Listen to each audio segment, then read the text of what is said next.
told you that your next $100,000 project could come from someone who's already been on your website and that you could land with just a few dollars in ad spend? Today, I'm going to walk you through the exact strategy we use to generate over 1,400 leads in 1 year, with 30% of them coming from retargeting ads on Facebook, Instagram, and the Google Display Network. And all of this happened at 82% less than the cost of traditional ads. Most contractors focus only on cold traffic, which is spending thousands of dollars on ads to people who have never heard of them. That's spending a lot of money on ads to people who have never heard of them. But retargeting is where the magic happens. Think of it this way. If a homeowner visited your website but didn't fill out the lead form, they were already interested. Well, maybe they got distracted, or maybe they just weren't ready to commit at that moment in time. But they're a warm lead. So the key is to stay top of mind, and that's what retargeting does.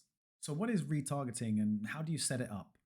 Well, here's exactly how we ran Google Display retargeting ads alongside Facebook and Instagram video ads. First of all, we installed the Google Pixel. We placed it on our site, and that allowed us to track visitors who didn't complete the form.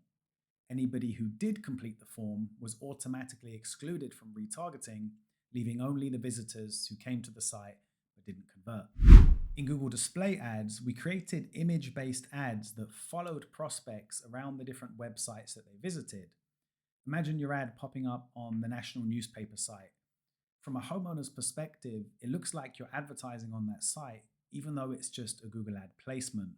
For Facebook and Instagram, we use video testimonials of homeowners from the same area who were showcasing a before and after transformation of a similar project. By doing that, it acted as a powerful social proof that reassured prospects about our quality and the results that they could get with a project with us. So let's dive into the numbers because I think they speak volumes. In the year, we generated 1,386 leads, and 441 of them were from retargeting ads. That is 31% of our total leads. Now here's where it gets interesting. Our cost per lead for a retargeting ad was $14.16. When you compare that to our overall cost per lead, which was an average of $81.68, you can see it's a huge difference, way cheaper in terms of the lead cost. Now, at the time, for transparency, our total monthly ad spend was $2,900.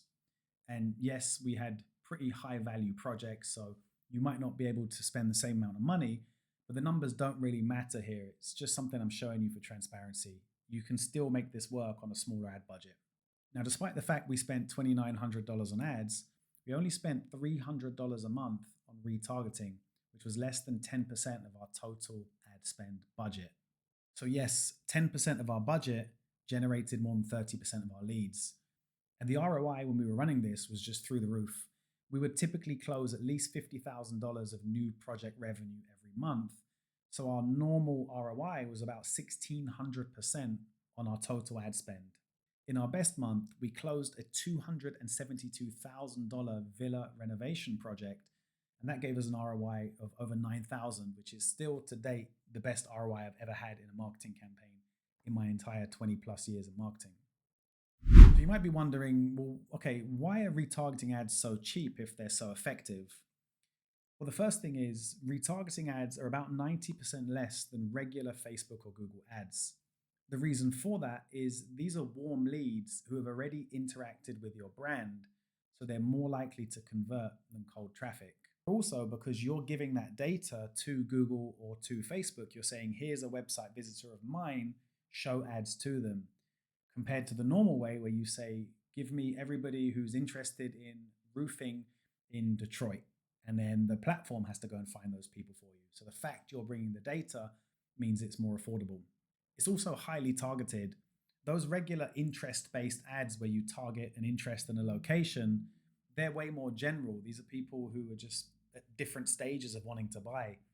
Retargeting is someone who already demonstrated interest. They've demonstrated intent because they came to your site.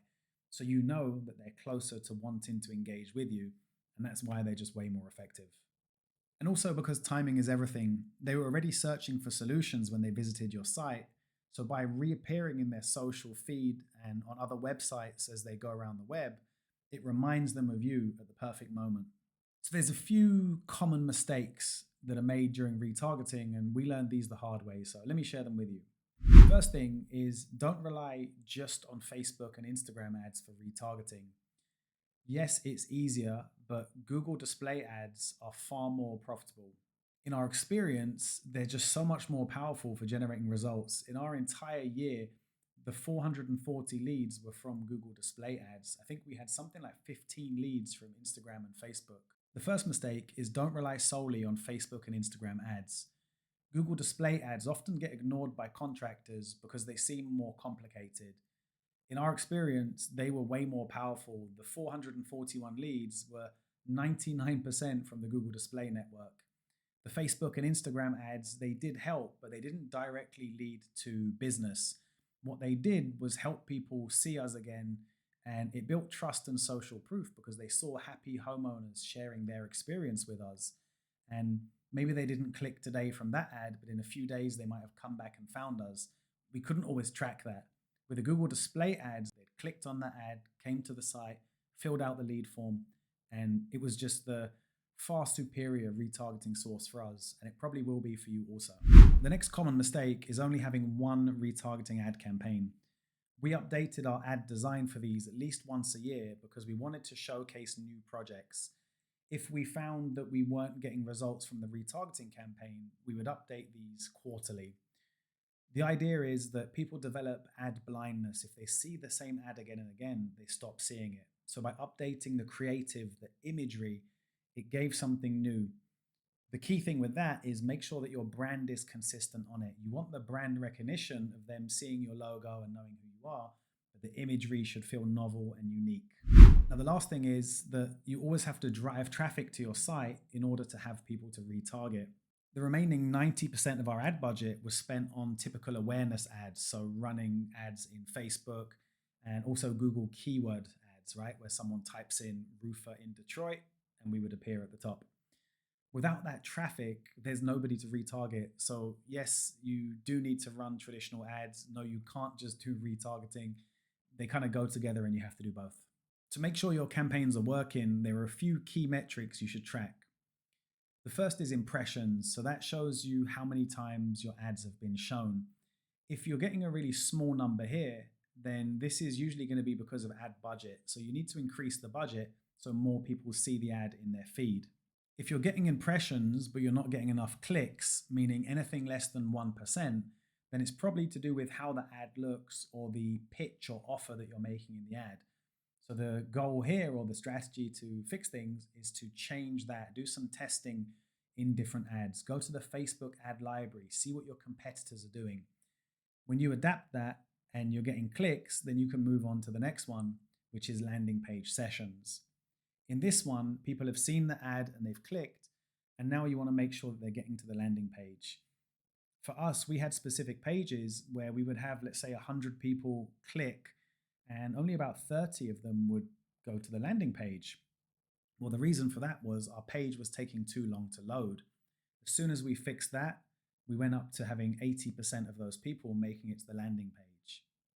The next problem we had was they were only staying there for about 5 seconds. We couldn't understand why. We checked in our Google Analytics and they were mobile users. Well, then we checked the page on mobile and that specific page was all screwed up. It wasn't displaying right. We fixed that. All of a sudden, people stayed on the landing page longer. The next metric was leads. So if we had lots of visitors on the page and they were staying and it worked on mobile, well, then why were they not filling out the lead form? Our lead form was too long. We were asking for too much information and asking them to type a lot. What we did was we did 3 things. Number 1, we reduced the number of fields. That creates less friction and it increases conversions. The second thing we did, we made some of the fields optional. So there was the mandatory name, phone number, and email. Other things like their specific address, the type of project they're interested in, that was optional, so they didn't have to fill it out. The third thing we did was we used drop downs and checkboxes. So instead of them having to type they want a landscaping project and they live here, they could just select it from a predefined field. that made it way more easy for them to fill out the form. Lastly, when we were getting a good number of people seeing the ad, a good number clicking, a good number coming through to the landing page, and a good number of leads, we then looked at the cost per lead because that was our kind of ultimate measure of profitability. We wanted to make sure that we could get as many leads as possible for the budget. Tracking those metrics really just allowed us to identify the bottlenecks in the funnel and optimize the retargeting campaigns accordingly. So here's the practical steps so you can implement retargeting ads in your home improvement business. Number one, set up the Google Pixel. Place the pixel on your website and start building your audience. 2, create retargeting campaigns. Use Google display ads to follow your visitors around the internet. 3, automate your follow-ups. Integrate your lead capture form with your CRM and marketing automation system so you can track where every lead came from and follow them all up, making sure none slip through the cracks. In summary, retargeting ads are the most profitable ads you will probably ever run. With just $300 a month, we were able to generate 31% of our total leads at an 82% lower cost than all of our other lead sources. This strategy isn't just about saving money, it was about maximizing impact. You're reaching people who are already interested and just giving them the final nudge that they need to convert. If you want to implement these strategies quickly and effectively, our platform, Home Pro Growth, makes it simple. You can track leads, automate follow-ups, and retarget ads from one simple central system. Sign up for a 14-day free trial at homeprogrowth.com and see how it can transform your business. If you're ready to capture high-value leads for pennies, it's time to start retargeting. Your leads are already looking for you. Now it's your turn to show up everywhere they go.